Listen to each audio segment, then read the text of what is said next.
Metro. Cek Pak Syaha dari Metro, soal ini Pak, kemarin PPATK menemukan ada 37 M milik Rafael itu merupakan uang suap, itu tanggapannya gimana Pak? Itu buat Pak Mahfud sama untuk Ibu Sri Mulyani. Kan di Kementerian Keuangan ini ada whistleblower ya, sistem yang saling ngadu satu sama lain. Itu apakah sudah berjalan atau sebenarnya tidak efektif karena sekarang justru banyak yang kebongkar saat ini? Sekian, terima kasih. Ya, itu bukti pencucian uang itu seperti itu. Menteri bisa tidak tahu bahwa ada uang seperti itu. Dan memang di luar kuasa menteri. Kan orang nyimpan uang ratusan miliar di safe deposit box gitu. Itu kan menteri juga tidak tahu. Itu yang bisa tahu nantinya adalah PPATK. Oh, itu punya deposit box sekian. Itu pun yang baru ditemu sebagian loh, 37 miliar itu. Karena begini, beberapa hari sudah bolak-balik tuh dia ke berbagai deposit box itu. Terus pada suatu hari pagi dia datang ke bank mau buka itu, langsung diblokir oleh PPATK. Sudah itu dicari dasar hukum. Kalau sudah diblokir deposit box ini, boleh enggak dibongkar oleh PPATK? Kan belum ada undang-undangnya, enggak boleh sembarangan. Nah, dalam keadaan begitu, masih kemungkinan yang lain belum diblokir. Nah, ini diblokir lalu dikoordinasikan, dicari dasar hukumnya, tanya ke KPK, bisa enggak nih dibongkar? Bongkar, isinya ketemu satu safe deposit box itu sebesar 37 miliar dalam bentuk US dollar. Nah, seperti itu tuh pencucian uang.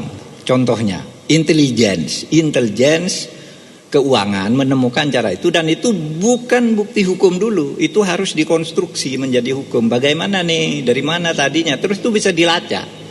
Sudah ada ilmunya lah, begitu. Misalnya terus, kok istrinya punya 5 perusahaan misalnya ya, kok ini anaknya punya sekian rekening, itu semua kan bisa dilacak. Dan itu belum bukti hukum gitu. Nah, yang saya katakan ada transaksi berpotensi sebesar seperti itu 300 itu yang seperti itu yang memang di luar jangkauan kalau bukan aparat penegak hukum gitu. Dan memang PPATK itu betul memberi laporan, tidak disampaikan ke Menteri Keuangan ternyata itu 2013 itu. Memang ada ke KPK, dan KPK justru lalu bertindak karena saya tunjukkan nih loh Anda punya ini gitu. Baru dipanggil gitu. Itu aja ya.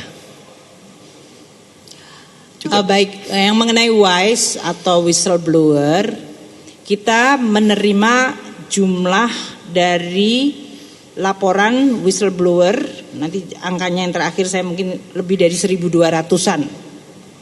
Dan itu kemudian kita akan verifikasi mana-mana yang merupakan whistleblower yang legitimate ya dalam hal ini. Karena tidak semua aduan itu kemudian adalah menjadi sebuah kasus yang legitimate.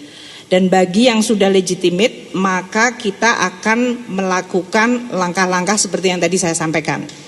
Yaitu pertama, men-score, mencocokkan dengan data resmi LHK atau LHKPN. Kemudian kita lihat SPT yang bersangkutan.